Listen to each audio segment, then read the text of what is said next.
नमस्कार दोस्तों, स्वागत है आपका मेरे चैनल पर। आज हम डिस्कस करने वाले हैं उद्देशिका के बारे में। उद्देशिका का मतलब होता है कि इसको बाद में, वैसे इसका उद्देशिका नाम रखा गया पर बाद में इसका नाम प्रस्तावना रखा गया है, जिसको आप इंग्लिश में बोलते हैं ड्राफ्टिंग कमेटी। उसी से रिलेटेड क्वेश्चन होंगे आज, जिसमें आप पहला क्वेश्चन देख पा रहे हैं। भारतीय संविधान की प्रस्तावना में जिन आदर्शों एवं उद्देश्यों की रूपरेखा दी गई है उनकी व्याख्या कीजिए। ठीक है, रूपरेखा बतानी है हमने। मूल अधिकारों के संबंधित अध्याय में, ये राज्य के नीति निर्देशक सिद्धांत के अध्याय में, मूल अधिकारों, राज्य के नीति निर्देशक या मौलिक कर्तव्य, यानी तीनों के बारे में। तो ऑब्वियसली बात तीनों में दी गई है, तो इसका क्या आंसर हो जाएगा? सी आंसर हो जाएगा, जिसमें आप डिटेल में भी आप देख पा रहे हैं कि भारतीय संविधान की प्रस्तावना, जो प्रीम्बल भी बोलते हैं, ठीक है, हाँ, जो ऊपर मैंने बोला ड्राफ्टिंग कमेटी होता है आपकी प्रारूप में थी, ये इसको बोलते हैं प्रीम्बल। संविधान के उद्देश्यों को प्रतिबिंबित करती है। इसका मुख्य उद्देश्य है सामाजिक, आर्थिक, राजनीतिक और विचार अभिव्यक्ति, विश्वास, धर्म, उपासना की स्वतंत्रता, प्रतिष्ठा एवं अवसर की समानता। इस चीज़ों के बारे में ये डिस्कस किया गया जितना भी है। प्रस्तावना में जिन आदर्शों उद्देश्यों की रूपरेखा दी गई, ये तीनों में है, जिसमें मैंने आपको बताया भी ये चीज़ है। अगला क्वेश्चन है, भारतीय संविधान की उद्देशिका में निहित संपूर्ण प्रभुत्व संपन्न और लोकतंत्रात्मक गणराज्य, पथ निरपेक्ष तथा समाजवादी आदि शब्दों का सही क्रम क्या है? तो आपने सही क्रम बताना है, जिसमें इसमें अलग अलग दिए गए हैं। तो पहले आएगा, ये इंपॉर्टेंट क्वेश्चन है, इसका आंसर ये आएगा। ठीक है, संपूर्ण प्रभुत्व संपन्न, समाजवादी और पंथ निरपेक्ष, यानी लास्ट में आएगा आपका लोकतंत्रात्मक गणराज्य।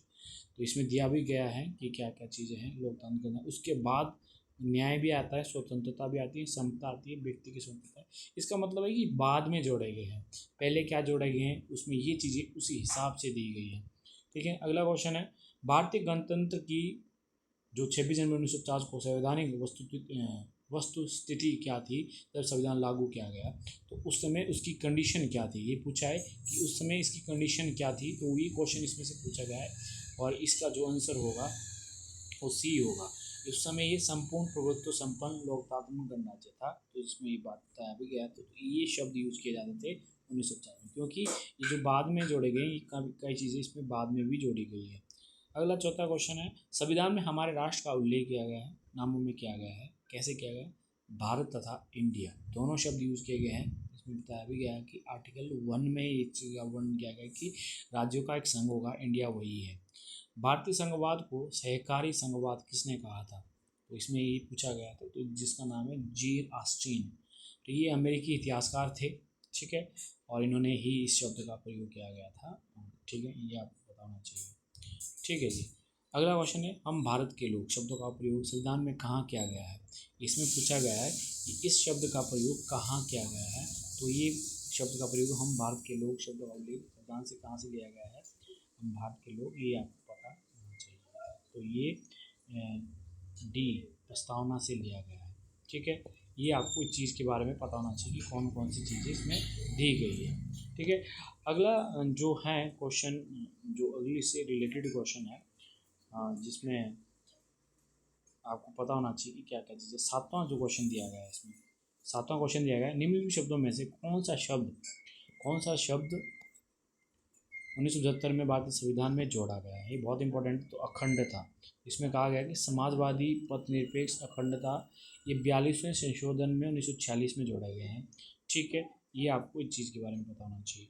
अगला क्वेश्चन है, सभी व्यक्ति पूर्णता और समान रूप से मानव है, ये सिद्धांत कहाँ से लिया गया है? तो ये सार्वभौमिकता कहा जाता है उसे। ठीक है, तो ये इसमें वर्णन किया गया है।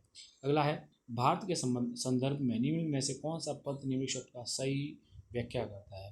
तो इसका सही व्याख्या करता है, भारत में राज्य का कोई धर्म नहीं है। ठीक है, ये इसमें 42वें संशोधन में ये चीज़ें बातें की गई थी। ठीक है, तो ये आपको पता होना चाहिए। 10वां क्वेश्चन है, निम्नलिखित में से उद्देश्यों में से कौन सा एक भारत के संविधान के उद्देश्यों में नहीं है? तो इसका आर्थिक स्वतंत्रता ये नहीं है इसमें। ठीक है, इसमें नीचे में दिया भी गया है कि सामाजिक, आर्थिक, राजनीतिक न्याय से साथ विचार, वृत्ति, विश्वास, धर्म और ये चीज़ें लक्ष्य रखे गए हैं। इसमें आर्थिक न्याय नहीं रखा गया है। तो निम्नलिखित में से विवादों में से किसने सर्वोच्च न्यायालय में प्रस्तावना को भारतीय संविधान की मौलिक संरचना का अंग स्वीकार किया है? तो ये किसने किया गया है कि मौलिक संरचना का स्वीकार किया है, तो इसको केशवानंद भारती जो ये थी उसमें ये 1973 में ये चीज़ें हुई थी। ठीक है, ये जो केस बोलते हैं केशवानंद भारती ने संविधान प्रस्तावना का संविधान का भाग है, इसमें ऐसा वर्णन किया गया था। तो ये सारी चीज़ें इसमें वर्णन की गई हैं। नीचे क्वेश्चन दिया गया है, आपने विचार करने हैं, इसमें से कोई सही बताना है आपने कि कौन सा सत्य है। भारत लोकतांत्रिक राज्य व्यवस्था है, भारत एक प्रभुसत्ता संपन्न राज्य है, भारत में लोकतांत्रिक समाज है, भारत में कल्याणकारी राज्य है। तो इस ये सारे के सारे क्या है, सही है। ठीक है, सारे के सारे सही है। तो ये आपका इम्पोर्टेंट उद्देशिका के बारे में टॉपिक था जो आपके लिए इम्पोर्टेंट है। ठीक है, मिलते हैं एक नए वीडियो ऐसी भी नई वीडियो के साथ। तब तक के लिए धन्यवाद।